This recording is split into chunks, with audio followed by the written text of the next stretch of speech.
The following is brought to you in part by the Oregon Heritage Commission, the Confederated Tribes of the Warm Springs Nation, the Oregon Folklife Network, and the University of Oregon.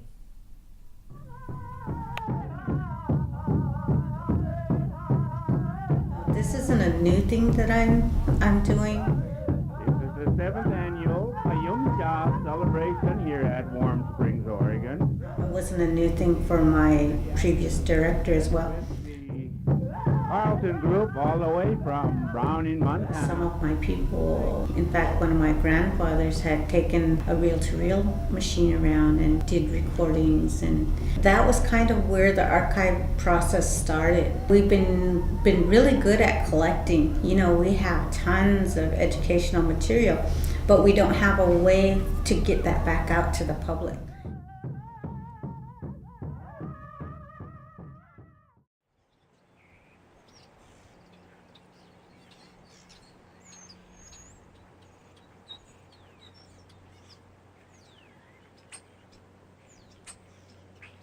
Itukti kadu naika it shawashuyu lamkhaya.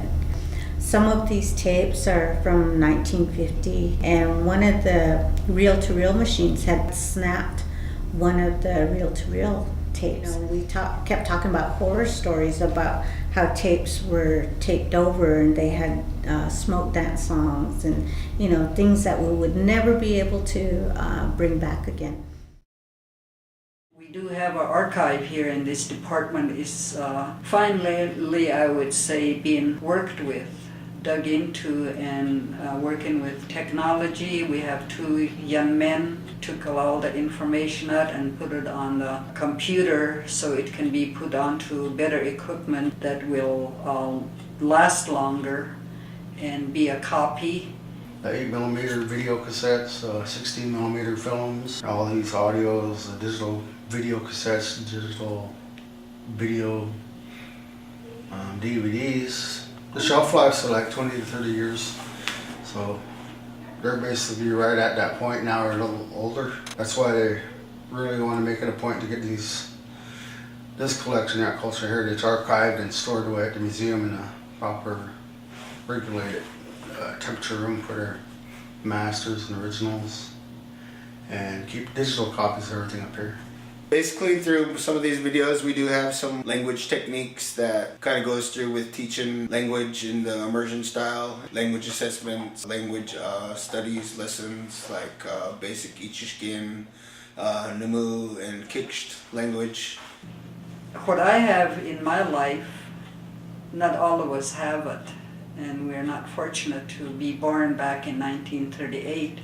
When our reservation was first put together, and when our first people came and lived here, and they all spoke their languages only, they didn't speak any English, and so I had the opportunity to live with them and accumulated a lot of information in my life.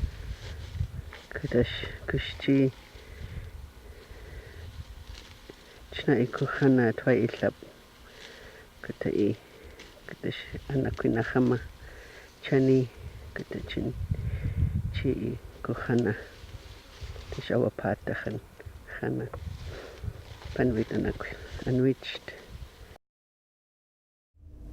Nich Maitsky Nami Tananma in me Kutkut Culture and Heritage Department Language Program.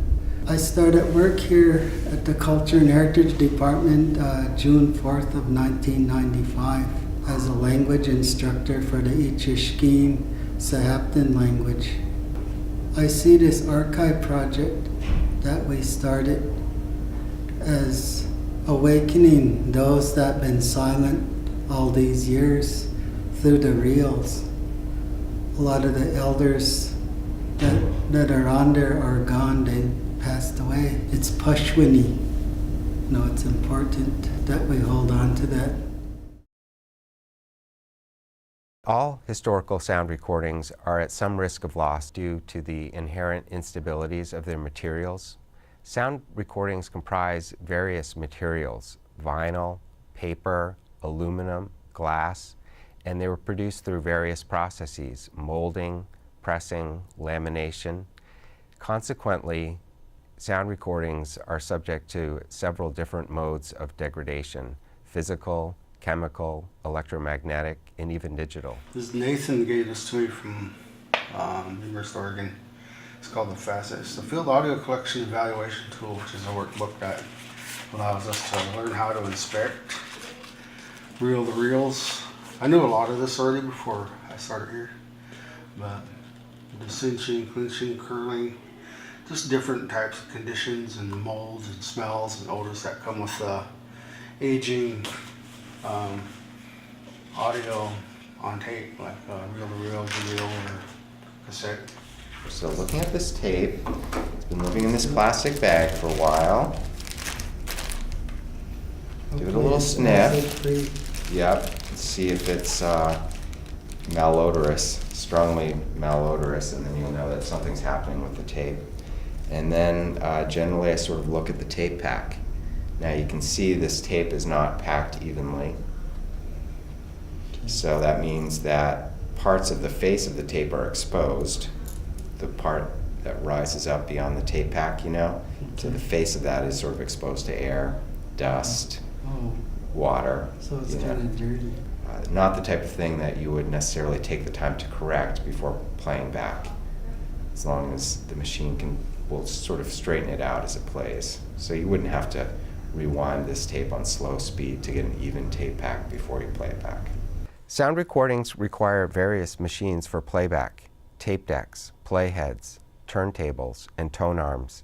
And they all have different handling and storage requirements. Think of play speeds, stylus selection, and tracking weight. And many historical sound recordings reside in repositories like libraries, record centers, and museums that are traditionally dedicated to other types of materials: books, paper records, and museum objects. In part as a result, historical sound recordings are perhaps more likely than any other type of material to be misplaced or mishandled or poorly stored and housed. I started doing the actual archive work in November, and I finished in the month of June, which would give me about 5 or 6 months of real-time archiving on the reel-to-reel. As managers of historical sound recordings, we have to remember the social side to this seemingly technological endeavor and work to build communities of practice in our management of sound recordings. The grant did call for 256 reels to be archived and stored at the museum here in Warm Springs. I kind of overachieved it and went up to 408 reels, but that included a lot of my own time too when I just came in on non-paid time. Finally, historical sound recordings are at risk of loss due to the threat of technological obsolescence. For sound recordings, technological obsolescence would be the inability to play back a sound recording with available technology or skills. I've been converting old VHS videos to DVDs. Basically, they're some of the fishing areas for our tribe, and some of the other places that are on video are some of our root digging areas in our ceded area lands, and that includes the hunting too.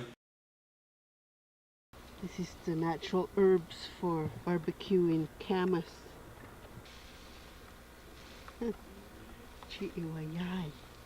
This is the pit for the tamatchain. Wilson is preparing the rocks, heating them up before we put the roots in.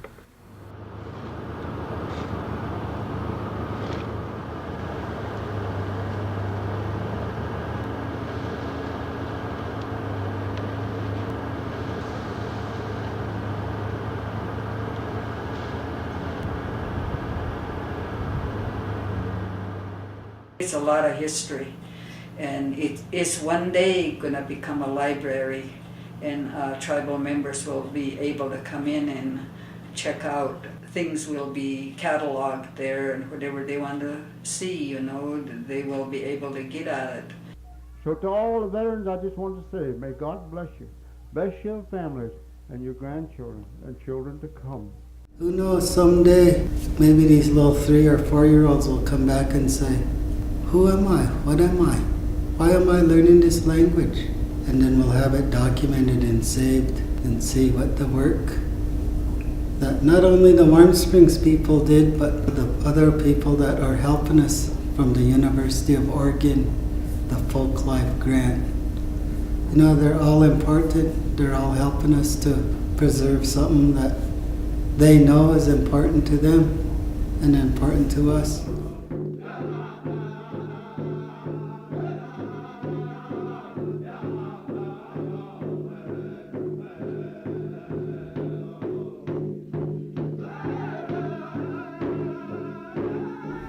We digitized all of our film collection. Now we're moving into the reel-to-reels.